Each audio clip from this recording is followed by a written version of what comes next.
네, 빠르게 돌아가는 시장 안에서 어떤 업종을 저희가 좀 집중적으로 봐야 되는지 심도 있게 풀어보는 시간입니다. 섹터 인사이트. 앞서도 잠깐 말씀을 드렸는데 오늘 네이버와 카카오의 주가 향방이 완전히 엇갈리고 있고요. 사실 8월 한 달도 두 회사의 주가는 엇갈리는 모습이었는데요. 정부는 AI 소버린 전략을 얘기하고 AI 시장은 확장되는데 이들 기업을 어떻게 바라봐야 되는지 오늘은 이미석 미래에셋 연구원과 함께 자세한 얘기를 나눠보겠습니다. 그럼 인사 나누고 시작하죠. 어서 오십시오. 안녕하십니까. 자, 오늘 이제 극명하게 주가가 좀 엇갈리고 있다라고 제가 앞서 서두를 얘기를 했는데 그간은 카카오에 대한 외국인들의 반응이 좀 좋았고 네이버는 좀 외면하는 모습이었거든요. 그러니까 주가가 좀 카카오는 좋고 네이버는 빠지는 모습이었는데 오늘은 좀 반대로 나옵니다. 이유가 특별히 있을까요? 이벤트로는 어제 발표를 했었던 이제 7월 국내 전자상거래 GMV 지표 자체가 기존에 6월은 1.8%까지 좀 내려왔었는데 지금 7%대로 이제 급격하게 상승이 나오다 보니 아무래도 커머스에서 시장 대비 아웃퍼폼을 하고 있는 업체들에 대한 지금 관심도가 다시 한번 좀 높아지고 있는 그러한 영향으로 판단을 하고 있습니다. 그러면 8월 한 달간 반대 흐름이었지 않습니까? 카카오는 조금 관심을 받고 네이버는 지속해서 주가가 빠지는 모습이었는데 그 흐름은 저희가 어떻게 해석해야 되나요? 아무래도 8월 초에 있었던 양사의 실적 발표가 분위기를 갈랐다라고 말씀드릴 수 있을 것 같고요. 네이버 같은 경우는 굉장히 평이한 실적을 발표를 했어요. 그러나 이제 카카오 같은 경우가 아무래도 이번에 비용에서의 효율화가 굉장히 많이 진행이 되면서 OP 마진이 9%대로 크게 뛰어오르는 모습을 보였거든요. 그래서 결국 3분기랑 4분기에도 이러한 비용 개선 속에 마진이 또 한번 개선이 일어나는 동시에 AI에 대한 모멘텀까지 추가로 있을 것이다라고 좀 시장에서 기대를 하면서 카카오 같은 경우는 지금 외국인이 급격하게 이제 매수가 8월 이후에 더 들어온 그런 상황입니다.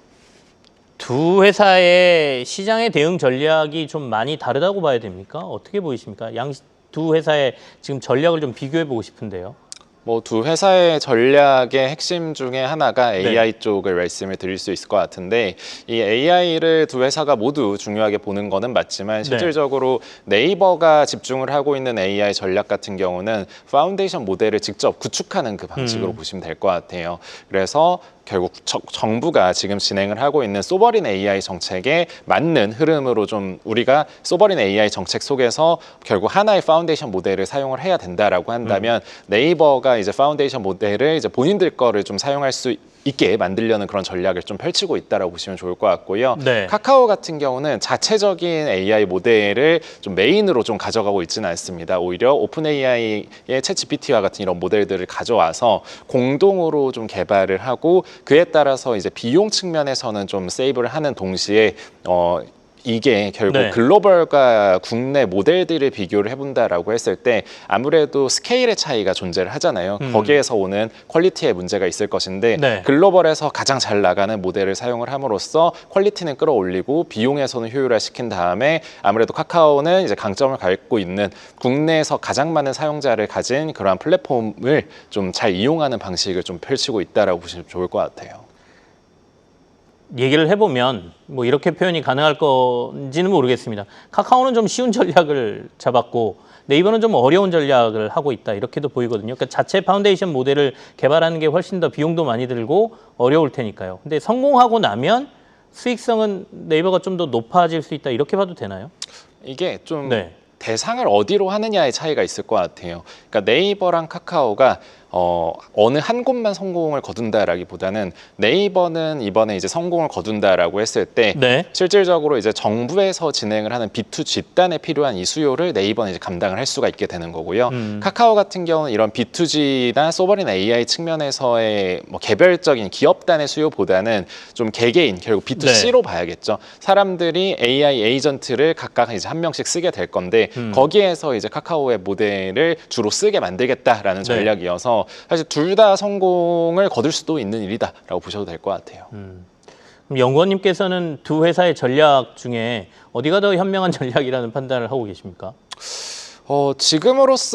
지금으로서는 어느 한 회사의 승리를 딱 말씀드리기 어려운 부분이 있을 것 같아요. 왜냐하면 네이버가 지금 추구를 하는 전략도 나중에 이제 성공을 한다라고 했을 때 굉장히 안정적인 이 모델, 그러니까 캐시카우 모델을 이제 갖게 된다라는 그 네네. 장점이 있을 것이고 카카오가 시도하고 있는 이 모델 자체도 결국 개개인의 AI 에이전트를 카카오의 모델로 모두 만들 수 있다라고 한다면 거기에서의 잠재력은 너무나도 좀 크기 때문에 뭐 지금 진행되고 있는 네. 현재 상황으로서 뭐 어디가 막 앞서 있다, 어디가 승리를 하고 있다라고 말씀드리긴 좀 초입에 있다라고 볼 수 있습니다. 전략적인 네. 선택이기 때문에 네. 이 전략적인 선택이 향후에 어떤 결과를 나올지를 섣불리 판단하기는 좀 힘든 것 같다라는 말씀으로 이해가 되네요.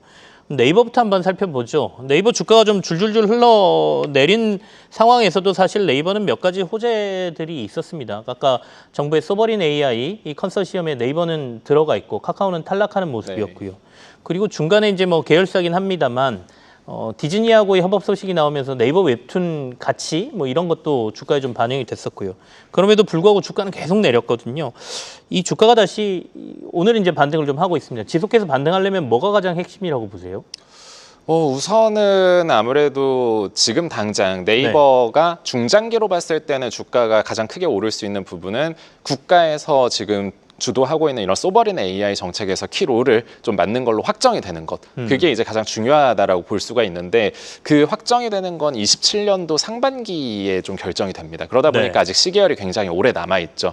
그러면 하반기, 결국 저희가 뭐 1년 정도를 본다라고 했을 때 이 회사의 리레이팅의 키가 어디 있을까를 생각을 해본다라고 한다면 1차적으로는 실적이 있겠죠. 그리고 이 실적에서 가장 크게 올라올 수 있는 서프라이즈를 기대를 할 수 있는 부분은 커머스가 있을 거고요. 네. 커머스가 앞서 말씀드린 것처럼 지금 7월 데이터가 뭐 기존에 지금 상반기에 1~2% 정도로 로우 싱글로 나오던 게 하이 싱글로 이제 급격하게 올라오고 있는 상황인데 이게 다시 한번 네이버의 커머스 지표 자체가 네. 상반기에도 이미 시장 대비 2%에서 3% 정도 아웃퍼폼을 하고 있었는데 하반기에도 이러한 격차를 유지해 나간다라고 한다면 10% 이상의 성장을 보이면서 커머스 쪽에서의 실적 서프라이즈를 기대할 수 있다라는 게 첫 번째가 될 것 같고요. 네. 두 번째로는 지금 정부에서 논의가 많이 되고 있는 게 국내도 스테이블 코인을 이제 도입을 해야 된다라는 네. 부분이잖아요. 이런 스테이블 코인의 법제화가 4분기에 뭐 규제안이 나오고 법제화가 된다라고 했을 때 결국 지금 컨소시엄을 구축한 그런 업체들이 다 같이 이제 원화 스테이블 코인을 어떤 식으로 어느 시기에 발행을 할지에 대해서 4분기에는 충분히 나올 수가 있다라고 저는 기대를 하고 있습니다. 그래서 해당 이슈들이 나온다라고 했을 때 아무래도 이제 두나무라는 국내에서 가장 큰 가상자산 거래소와 좀 협력을 맺고 있는 네이버 같은 경우가 다시 한번 이 스테이블 코인 측면에서의 좀 리레이팅을 좀 기대를 할 수도 있다라고 좀 판단을 하고 있는 거죠. AI는 조금 먼 얘기인 것 같고 당장은 아까 말씀하신 쇼핑 네. 커머스 쪽에서의 실적이 계속 잘 나오는지를 체크해야 된다는 거고 하나의 이벤트는 이제 스테이블 코인 쪽에 있는 것 같다라고 말씀 주셨는데 네이버가 스테이블 코인에서 할 수 있는 역할은 뭐가 있을까요? 그거는 아직 뭐 구체적으로 지금 사업을 어떤 식으로 전개할지에 대해서 외부에 공표를 한 게 아무것도 없다 보니까 뭐 제가 구체적으로 지금 말씀드리긴 좀 어려울 것 같습니다만 아무래도 미국으로 친다라고 한다면 결국 코인베이스랑 서클이 협력을 해가지고 이제 스테이블 코인을 발행을 했었던 거잖아요. 그런 양상이 국내에서도 결국 거래소와 어떠한 하는 기업이 같이 이제 공동 발행하는 식의 좀 시나리오는 가능할 것 같은데 이러한 부분들은 결국 뭐 연내 뭐 4분기로 가서 좀 구체적인 그런 좀 발표들이 있은 이후에 다시 한번 논의드릴 수 있을 것 같습니다. 네이버도 이제 밑에 엠페이라는 페이 관련된 회사들이 있기 때문에 얼마든지 거래소하고 이 스테이블 코인과 관련된 협력 모델을 만들어 나갈 것이다라는 시장의 얘기가 있죠. 앞으로 어떻게 되는지 이건 좀 지켜봐야 되는 것 같고 카카오로 그럼 넘어가서 좀 얘기를 해볼까요? 카카오는 이제 오너 리스크가 조금 시장에서 얘기가 많이 됩니다. 김범수 의장에 대한 검찰이 이제 중형을 구형해달라라고 요청을 지금 한 상태인데 이거는 주가적인 측면에서 저희가 어느 정도 이슈로 받아들여야 됩니까? 근데 김범수 의장이 지금 일선에서는 좀 물러난 지가 오랜 기간이 좀 지난 그런 상황이다 보니까 사업적인 측면에서의 큰 변동이 생길 만한 그런 이벤트로 보고 있지는 않습니다. 그래서 오히려 올해 카카오가 좀 시장에서 가장 많은 관심을 받았고 외국인들도 이제 기대를 하고 있는 부분이 결국 이들이 지금 제시를 하고 있는 AI 전략이 결국 통할 만한 그런 수준인가 아닌가를 이제 판단을 하고 싶은 거거든요. 그러면 저는 이러한 좀 결국 사법 리스크나 이런 부분들 부분보다는 네네. 결국 카카오가 AI 쪽으로 사람들에게 꿈을 다시 한번 줄 수 있느냐가 중요하게 될 것인데 9월 23일 날 예정되어 있는 카카오의 이프 카카오라는 행사가 좀 지금 예정되어 있고 거기에서 지금까지 준비되고 있는 오픈 AI와의 AI 지금 협업 모델이 어디까지 왔고 그리고 카카오톡 앱을 어디까지 개편할지 이런 거에 대해서 구체적으로 찝어주는 이 행사가 예정이 되어 네네. 있습니다. 그래서 이번 9월 23일 행사에서 해당 부분에 대한 이제 퀄리티에 대한 확인이 1차적으로 있고 그리고 11월에서 12월 정도로 예상이 되는 오픈 AI랑 협력을 해서 준비 중에 있는 카카오식 AI 에이전트의 출시가 결국 얼마나 퀄리티 있게 나오는가 이 부분이 결국 향후에 카카오의 주가 향방을 결정하게 된다라고 보셔도 좋을 것 같아요. 연말까지 카카오는 이 오픈 AI와 관련된 여러 가지 서비스 이벤트가 좀 남아 있군요. 이 부분이 굉장히 시장에서 중요하게 여겨질 것 같습니다. 카카오가 이제 9월에 대대적인 개편을 통해서 사람들의 체류 시간 한 20% 늘려놓을 거야라고 지금 얘기를 하고 있지 않습니까? 이거는 어떻게 보십니까? 뭐 전략적으로는 뭐 체류 시간을 늘린다는 건 좋은 건데 달성이 가능하냐 문제가 있지 않습니까? 어떻게 늘릴 건데라는 질문을 할 수 있을 것 같은데요. 일단 그 20%라는 수치에 대해서 먼저 말씀을 드리면 연간 단위로 따졌을 때 카카오톡의 체류 시간은 최근 한 3, 4년간은 조금씩 그냥 로우 싱글 정도로 계속 빠져왔다라고 네네. 보시면 될 것 같아요. 근데 이거를 갑자기 20%를 반등을 시키겠다라는 거는 굉장히 큰 공격적인 이제 목표 제시로 일단 보시면 좋을 것 같고요.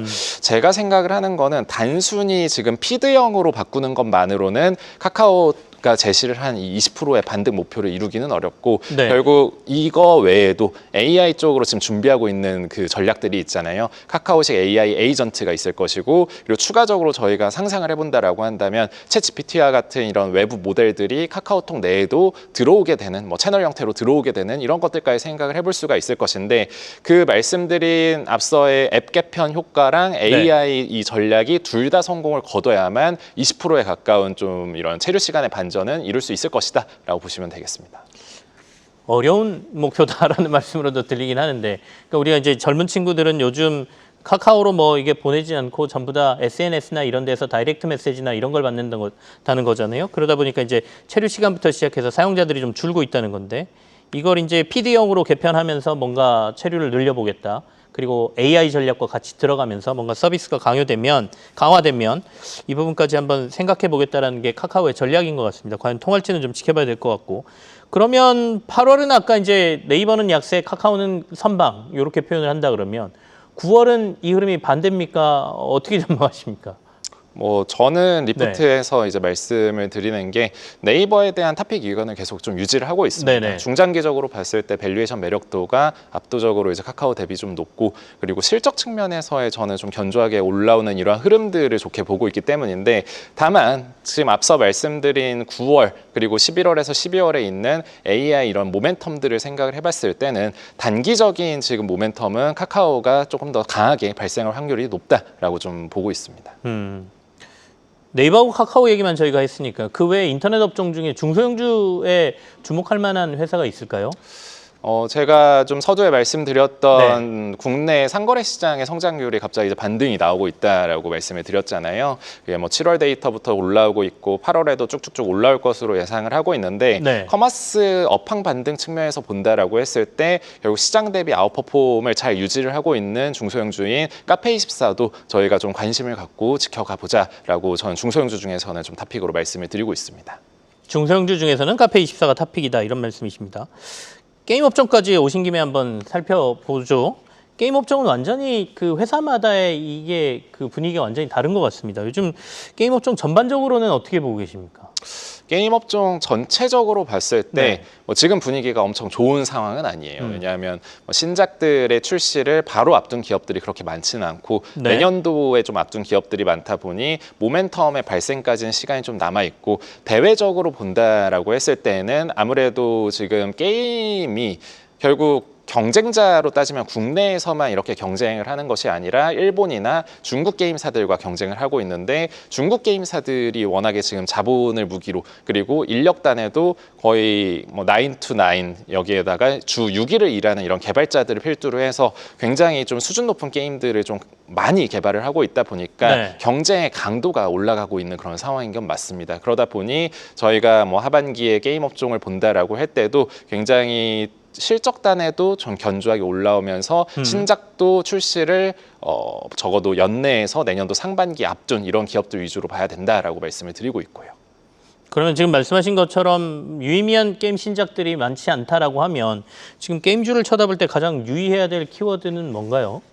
우선 모멘텀이 이런 네. 신작만으로 나온다라고 했을 때는 굉장히 좀 리스키해지는 그런 부분들이 있습니다. 네, 네. 예를 들어서 주요 신작이 펄어비스의 붉은 사막과 같은 경우처럼 갑자기 이제 연기가 된다거나 이런 이슈들이 있기 때문에 결국에 돌고 돌아서 가장 중요한 거는 실적이 가장 중요하긴 합니다. 네. 실적이 기반이 되는데 여기에다가 신작 모멘텀까지 나오는 그런 회사를 위주로 좀 볼 필요가 있는 거고요. 실적 측면에서 이렇게 좀 볼 때 가장 중요한 거는 기존작이 매출 반등이 있어가지고 탑라인이 같이 좋아지느냐 플러스 비용에서의 효율화가 잘 되어가면서 수익성이 좋아지는 이러한 모습이 보이는가 네. 이 두 부분을 이제 봐야 되고요. 그리고 그 다음 봐야 되는 게 신작에 대한 모멘텀이죠. 앞서도 이제 계속 말씀을 드렸습니다만 이게 주요 신작이 한 6개월 내 출시를 앞두고 있다라고 한다면 신작에 대한 이런 모멘텀이 본격적으로 발생을 하게 되는데 다만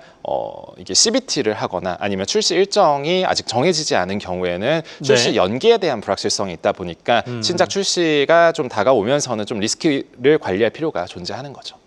신작 게임과 관련된 모멘텀도 봐야 되지만 아까 실적 부분 비용을 줄여서라도 회사가 건전해지는지도 봐야 되고 그다음에 기존 이제 게임들과 관련된 실적 부분도 잘 나오는지를 체크해라 이런 말씀이시네요. 비용 줄이는 것보다는 아무래도 매출 게임에서 실적 잘 나오는 게 더 좋은 거죠. 그게 이상적이죠. 이제 탑라인이 같이 올라오고 신작이 잘 돼서 올라오는 경우에는 게임 업종에서는 히트레이시오라고 표현을 하거든요. 어떠한 신작을 냈을 때 네네. 실제로 이제 잘 되는 확률, 요거를 이제 보는 건데 히트레이시오가 올라온다라고 한다면 그 네. 해당 게임사한테 주는 멀티플이 리레이팅이 되는 그런 포인트다 보니까 당연히 이제 신작이 잘 돼서 탑라인이 올라오는 게 훨씬 더 긍정적이다라고 말씀을 드릴 수 있겠습니다. 그럼 지금 얘기 나눈 게임주와 관련된 여러 가지 기준을 적용을 해서 선호주 몇 개를 골라볼 필요가 있겠습니다. 어디를 지금 눈여겨보십니까?